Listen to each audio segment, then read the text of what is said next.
అనంతపురం నగరంతో పాటు చుట్టుపక్కల ప్రాంతాల్లో ఒక మహిళ మరికొందరు వ్యక్తులు ముఠాగా ఏర్పడి నయాదందాకు తెరలేపారు.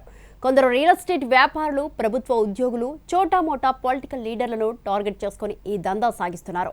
ముందుగా ఒక సరైన వ్యక్తిని ఎంచుకొని ఒక అమ్మాయి ఫోన్ సంభాషణతో ప్రారంభించి ముగ్గులోకి దింపుతారు.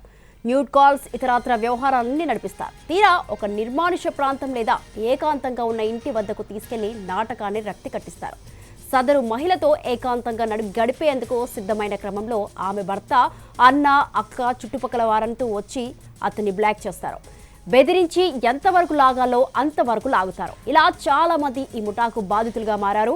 ఈ ముఠాలో సభ్యులంతా డబ్బు పంచుకుంటారు. ఈ క్రమంలో వారి మధ్య వచ్చిన విభేదాలతో ఈ వ్యవహారం వెలుగులోకి వచ్చింది. ఇప్పుడు విడుదలైన జేఈఈ మెయిన్ 2026 ఫలితాల్లో శ్రీ చైతన్య సంచలనం. తెలుగు రాష్ట్రాల నుండి 2 విద్యార్థులకు 300కి 300 మార్కులతో ఓపెన్ కేటగిరీలో 2 ఆల్ ఇండియా ఫస్ట్ ర్యాంకులు సాధించిన దేశం మొత్తంలో ఏకైక విద్యా సంస్థగా Shri Chaitanya record. Honey trap వ్యవహారంపై సమాచారం అందగానే రంగంలోకి దిగిన పోలీసులు కూపీలాగగా ఇందులో కాకిల పాత్ర బయటపడింది. ఇలాంటి మోసాలను అరికట్టాల్సిన పోలీసులే ఈ ముఠాలో భాగమైనట్టు తెలుస్తోంది. పలువురు పోలీసులు తమకు టచ్లో ఉన్నారనే ధైర్యంతోనే ముఠా సభ్యులు మరింత రెచ్చిపోయినట్టు తెలుస్తోంది. ఈ ట్రాప్లో చిక్కుకున్న వారితో ముఠా సభ్యులు వ్యవహరించే తీరు అత్యంత భయంకరంగా ఉంటుందని బాధితులు వాపోతున్నారు. ట్రాప్లో పడిన వ్యక్తులు తిరగబడే పరిస్థితి ఉంటే తమకు అనుకూలంగా ఉన్న పోలీసులను రంగంలోకి దింపుతారని సమాచారం. దీంతో సదరు వ్యక్తి హడలిపోవడం కామన్గా ఉంటుంది.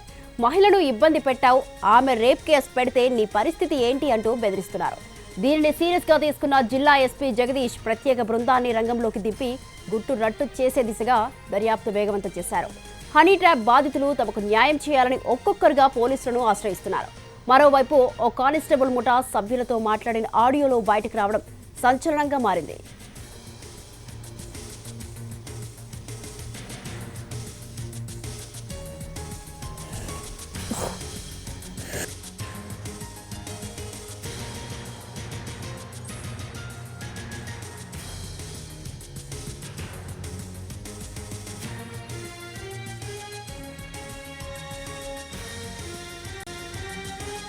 వాళ్ళు ఇంటి దగ్గరకు వచ్చేది, ఏమేం చేస్తున్నది, వాయిస్ తో, రికార్డు తో, ఎవిడెన్స్ తో నాకున్నాయి సార్, నా దగ్గర ఉన్నాయి.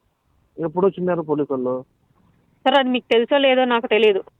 నాకు తెలియలేమ్మా. ఇప్పుడు సార్ మళ్ళీ నన్ను ఇరికేద్దండి సార్, ఈ విషయంలో నన్ను ఇరికేద్దండి. నేను నిజం చెప్తున్నాను. మీరు ఒకటి విషయం చెప్తాను, మీరు అందరూ కూడా గాల్లో దీపాలు లాంటి బతుకులు బతుకుతున్నారు. గలాటలు పెట్టుకుని మీరు ఎందుకు ఇది చేసుకుంటారు అని నేను అంటాను. సార్ గాల్లో దీపాలు పోతే పోతుంది సార్, ఇదే సెకండ్. మేమైతే పెట్టుకోలేదు, ఆయమ్మ మాకు వచ్చి పెట్టుకుంటుంది. ఆడపిల్లలతో పెట్టుకుంటే మామూలుగా ఉండదు సార్. మేమేం తప్పు అవును, ఇప్పుడు ఏమి నేను బెంగళూరుకి కోచింగ్ చేసుకోవాలి, ఇవన్నీ వద్దుమా, నేను చేయలేను, వెళ్ళిపోతానని చెప్పినాను. సరే ఎల్లకాలం నేను ఇదే జీవితంలో బతకలేను కదా సార్. నేను ఆడపిల్ల, నాకు 2 పిల్లలు ఉన్నారు సార్, చిన్న పిల్లలు. మళ్ళీ అంతే కదా సార్, ఇది ఎప్పుడుకోసారికి ఇది ఇట్లా ప్రాబ్లమ్స్ వస్తాయి. అప్పుడు మేము ఎట్లా సార్, ఇట్లా చిన్న బతుకులు సార్ మావి. అన్ని తోడు ఎవరు పోయేది ఫస్ట్ మొదటికి? మళ్ళీ అంతే కదా. వాడు రాజేష్ గారు ఆయమ్మ జయాన్ని మంగళాయమ్మని వేసుకొని వచ్చి మా ఇంటి ముందర కొడతాడు సార్.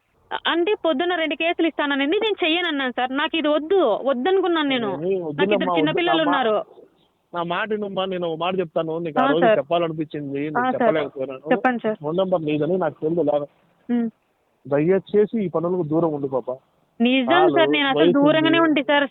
ఆల్రెడీ నేను ఇంతకు ముందు రూరల్లో చిక్కినప్పుడే అప్పటికే డ్రాప్ అయిపోయి నా ఇంట్లో నేనుంటే ఆయమ్మ నా ఇంటికి వచ్చి గెలికింది సార్ నన్ను పోలీస్. సర్లేమ్మా, ఒకసారి మీరు పని చేయి, మళ్ళీ కూడా పిలుచుకొని గొడవ ముద్దు కానీ వాళ్ళని కూడా అదే రాజేష్ ఫోన్ చేసి ఆయమ్మని ఫస్ట్ అటు నుంచి పిలుచుకొని బయటకు రాను అని చెప్పిన వస్తా అని చెప్పినాడు. ఆయమ్మ మొగోడు మీద తొడగొట్టి నేను డిఎస్పీ ఆఫీస్కి పోతా, ఎస్పీ ఆఫీస్కి పోతా అంట సార్. అంత లేదని తెలుసు సార్. చిల్లరలాగా కొంపలగాటుకు వచ్చి అట్లా చేస్తే మామూలుగా ఉండదు సార్. ఆ అమ్మ ఎవరినోని లోపల పెట్టించిందో, నాతో ఎంతమంది చేపించిందో, ఫొటోస్, ఆ అమ్మ వాయిస్ నా దగ్గర రికార్డింగ్ ఉంది సార్. మంచిది, మీరేం తడుముకోవద్దండి. నేను ఒకసారి రాజేష్ గారిని కూడా అసలు భయపడితే మీకు చెప్తా. మేము ఆయమ్మని తడుముకుండేదే లేదు సార్, సైలెంట్ అయిపోయినాం మేము, మాకు వద్దు ఇవన్నీ అని. ఒక్కొక్క రోజు ఒక్కొక్క పోలీసు వాడు వచ్చినాడు సార్ ఇంటికాటికి, పోలీసు మొహంతో సహా అన్ని ఉన్నాయి నా దగ్గర. ఇప్పుడు ఎట్లా అంటే ఇంటికాడికి వచ్చిన ప్రతిసారి నేను బయట కార్ వేసుకుని నాకు ఈ లోపల ఏం జరుగుతుందో తెలియదు. పోలీసు వాళ్ళు వస్తున్నారు ప్రతి ఒక్కరి దగ్గర, మార్చి వస్తున్నారు కానిస్టేబుల్, ఏంది తీసుకో అని నేనే వీడియో తీసిన.